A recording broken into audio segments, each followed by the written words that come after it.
மனுஷர் ஒருவரும் ஒரு காலம் ஏறியிராத ஒரு கழுதை குட்டி கட்டியிருக்க காண்பீர்கள், அதை அவிழ்த்து கொண்டு வாருங்கள். பொதுவாகவே கழுதை அப்படின்னாவே அதுக்கு பிடிவாத குணம் இருக்குது அப்படின்னு சொல்லுவாங்க. எப்பயுமே கழுதையை டிரான்ஸ்போர்ட்க்கு யூஸ் பண்ணுவாங்க. ஒரு இடத்துல இருந்து இன்னொரு இடத்துக்கு மனிதனை சுமந்து கொண்டு போகும், இல்லை ஏதாவது ஒரு சுமையை சுமந்துட்டு போகும். எவ்வளோ சமயம் வச்சாலும் அது சுமந்து போயிட்டே இருக்கும். அது ஒரு அன்ஸ்டாப்பபிள் கழுதைக்குட்டி. அது எல்லா கழுதைகளுமே இப்போ வரைக்குமே நிறைய இடத்துல பொதி சுமக்கிறதுக்கு கழுதை அப்படின்னு சொன்னால் ஒரு சில இடத்துல யூஸ் பண்ணலாம்.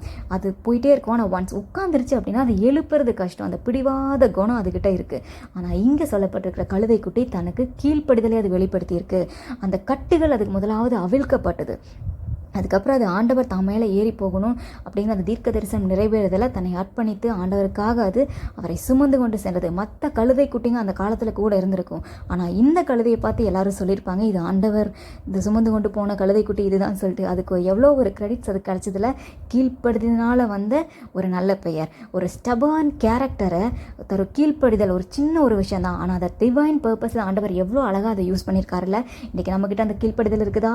ஆண்டவர் இன்றைக்கு உங்களை அவர் உங்களை தெரிந்து கொண்டிருக்கிறார். அவருக்கு உங்கள் வாழ்க்கையில் உங்கள் இருதயத்தில் இடம் கொடுங்கள். உங்களுடைய சொந்த ரட்சகராக அவரை ஏற்றுக்கொள்ளுங்கள். இன்றைக்கு உங்கள் வாழ்க்கையில் என்னெல்லாம் கட்டி வைத்திருக்குது, உங்கள் கட்டுகள், பார நுகங்கள் எதுவாக இருந்தாலும் சரி, அது என்னெல்லாம் பாரம் இருந்தாலும் கர்த்தர் இன்றைக்கு உங்களை விட்டு அதை அகற்றுகிறார். அந்த கட்டுகளை அவிழ்த்து விடுகிறார். அது எல்லாத்துக்கும் தூர போற்றுங்க.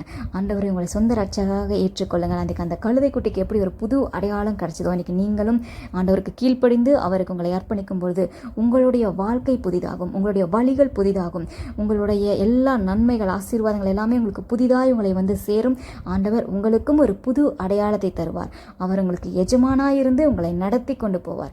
புதிய நன்மைகளை பெற்றுக்கொள்ளுங்கள். கர்த்தர் உங்களை ஆசீர்வதிப்பார். நீங்கள் செய்ய வேண்டியது ஒன்று தான், கர்த்தருக்கு கீழ்ப்படியுங்கள். உங்கள் சுமைகளை விட்டு விடுங்கள். அதை குறித்து கவலைப்பட வேண்டாம். கர்த்தர் உங்களுக்கு நன்மை செய்வார். உங்களுக்கு நல்ல நல்ல காரியங்களை எல்லாவற்றையும் புதிதாய் உங்களுக்கு தருவார். உங்களை வாழ்க்கையே புதிதாக்குவார். புதிய நன்மைகளை தருவார்.